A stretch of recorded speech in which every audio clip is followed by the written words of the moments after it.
When I used to sit in my car and watch porn and sniff multiple grams of cocaine, probably 10 grams plus, sometimes more, with like 4 bottles of lube, tissues, cigarettes, weed, going through video after video with my phone here, edging myself silly for long periods of time. One time my car battery drained because it was on for so long that I had to get a taxi back home and get my car and recharge my car battery just to get it back. And I used to think that the Russian government was spying on me, and I used to think that the Chinese government was spying on me, that I'm being monitored through my devices in those situations, that drones were flying above my car and monitoring me. And one time I actually could swear that I saw a light in the distance of the country lane that I was sitting on, and it was coming towards me, and then it stopped and turned off, and I was pretty sure that I was being watched and I was about to be arrested because I was sat in my car doing what I was doing. You know, and sometimes cars would actually come by and I'd go like this. I'd be hiding and they'll go by and then they'll come back. Another car will come back and I'd be like, you know, making sure my light was off, like, and then I would carry on. And then sometimes I'd get out of the car and look around and nothing would be there. And it got to a point for me, like one of the last relapses that I had, I threw my Mac and I threw my iPhone into the canal, into the locks. If anyone don't know what locks are, they're like things that separate the water and allow the water to come through so boats can get through. And before I did that, I sat in my car where I am now at like 5:30, 6 in the morning. The sun was rising and I made a speech to the darkness. I said, if anyone's listening now, if the darkness is listening now, we're done. I know that love and light always prevails over darkness, and I've been here one too many times, and this is the end of it. You know, I kind of let out some emotion and I let out a speech, some energy after a long relapse session. It was basically a decision there to not go back, because I know how destructive and detrimental it is to my life, and to not only to that but responsibilities that I have, and it ultimately it has an effect on everything in this life, through watching the content alone to, you know, what I see within the world, like, you know, pedestalizing women and objectifying women like they're a piece of meat for my pleasure, when it isn't that. It's more of the fact that we live in a world where we've all grown up to have this kind of content easily accessible to us all anyway. And you could argue whether it's morally right or wrong, but I don't think it is. I think we all have our own choices. We can all be promiscuous and lustful if we want, and that's perfectly fine. I don't want to say that porn is inherently bad or wrong and morally wrong, and like we are sinners, because we're not. You know, they're both just two opposite ends of the same spectrum. You know, we can say that there's a higher frequency and a lower frequency, but what's the difference between the two, apart from a perception of, oh, I'm here and you're here? So that morning I went down and I went down to the water, and I sat there for a bit before I decided to throw my Mac and my iPhone into the water. And eventually I got round to it and I threw it in, smoked the last little bit of some cigarette docker that I had, and I walked back to the car, tidied myself up, rested, ate, fell asleep, and continued with my life. And for 2 months I didn't have any device, and I decided to get back onto an iPhone. I got an iPhone, and as it turned up, one of the first things I did was type in those words: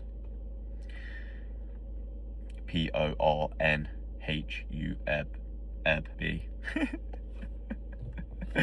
And I felt this overwhelming sense of adrenaline, similar to what I've had before when I've decided to, when I've thought about wanting to use cocaine again and relapse again. Is the same feeling. Like I felt sick, like I was scared almost, like I was fearful.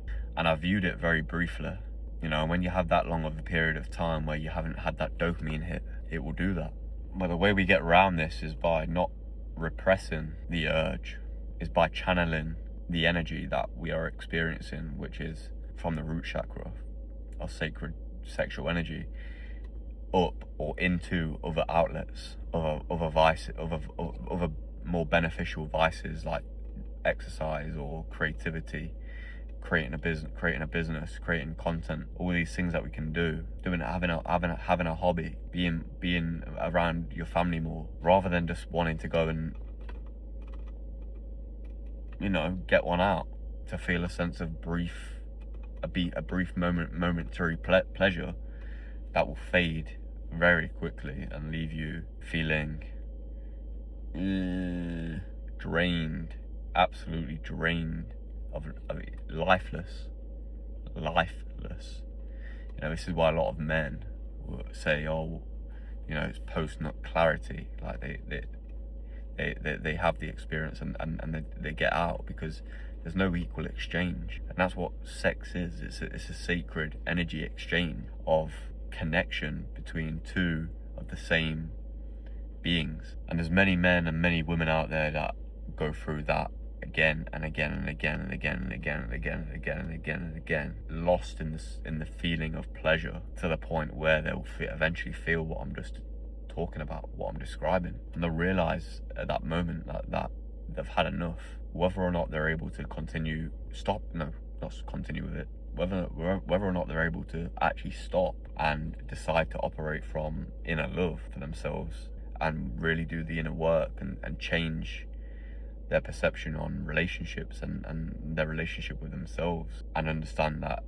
they are love and everything else is just a reflection of them. Only then will they be able to have a really truly happy and loving and joyful relationship with somebody else. Only forgiveness and honesty and truth is going to set you free from this.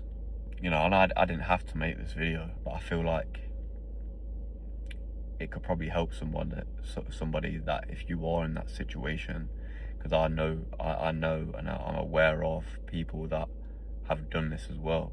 I'm not the only one that has been. I mean, from my perspective, it's a bit weird for me to do what I did, you know, and that ain't the only kind of experience that I've done. Like, I've done that on many occasions, but, you know, there's been other quote unquote weird, very strange behavior kind of experiences that I've got myself into on substances like that. But it's not about shame. It's not about guilt. It's not about, you know, feeling negative about those situations. It's about beginning to understand it on a deeper level, why you actually did it in the first place. You know, because we're probably seeking intimacy from, or at least seeking an intimacy and understanding of the love within us, so we can share that with somebody else. You know, and as I say, lust is the lower end of the spectrum, which is the same anyway. Like lust and love are, you know, down, lower and higher, but they're both there. Even if you flip the chart, like, you know, a lot of people that are in lust feel like they're in love, right? Day in, day out, climaxing and shagging and feel like they're in love. And that's okay. Like, it's what you feel in the moment, isn't it? That's what the power of pleasure does. That's what the power of sex does, is that it makes us all feel like we're in love when we have it. But this is why it's very careful to not indulge, because if you do, then you're going to feel like you're almost in love with everyone, and that means your energy's scattered, right? It's all over the place, and that's why you feel drained, because you exchange your essence and your energy with everybody else that's also probably been with everybody else. And I suppose you could say, well, it's part of the animal instinct that we all are. We are all animals, which we are, which is why I say that there's nothing wrong, because it's primal, right? It's a primal urge. It's a primal instinct. There's no real difference from the animal kingdom and human beings. There's no separation from that.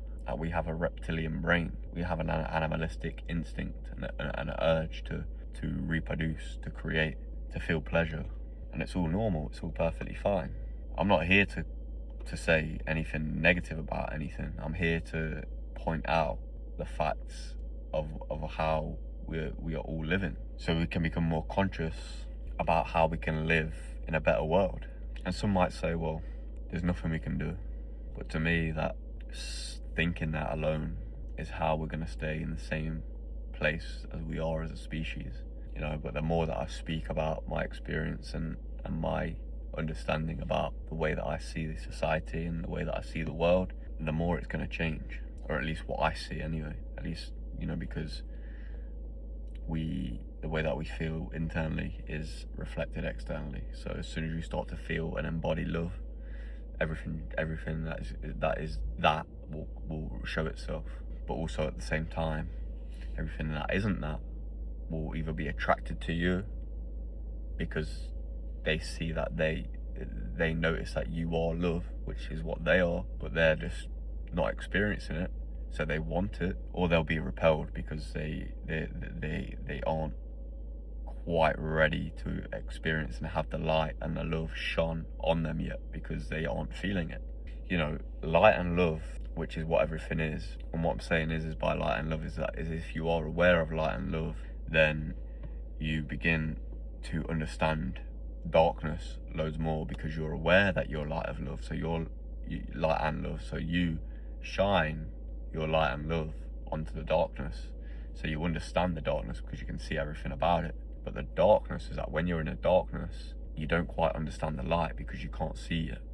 The path isn't clear, it's not been exposed, so you'll seek it through vices, through sex, through pleasure, through drugs, through substances, when it's all here right along anyway. All it requires is awareness, and stilling the mind, and stilling the thoughts, and stilling your impulses to the point where you can decide, okay, my boner, okay, my sense of pleasure that I feel like I want to release and experience a sense of ecstasy and bliss through, if you can call it that anyway, because it's very fleeting, like, you know, self-pleasure, very, very fleeting. Like it literally comes it literally comes and goes. You know, I think I actually heard a term. It said, why do they call it coming when it should be more going? Because you kind of just lose everything. You know, you don't actually, you know, like a lot of people do today, is that they have sex merely for pleasure.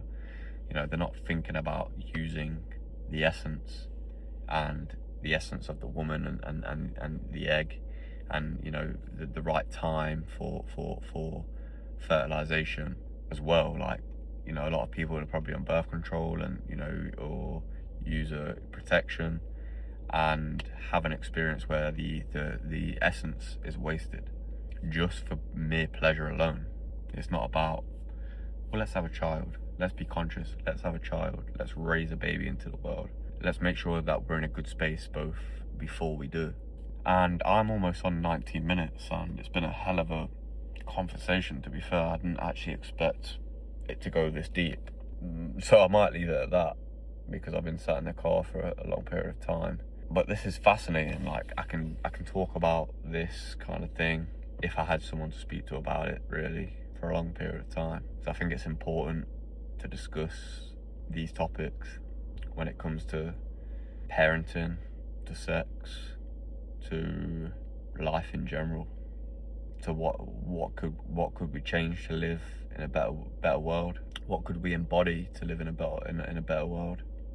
So yeah, if you can relate, I'll be interested in hearing your comments. If you got to this point and you're still listening, I'm guessing you're here for a reason, because you do relate.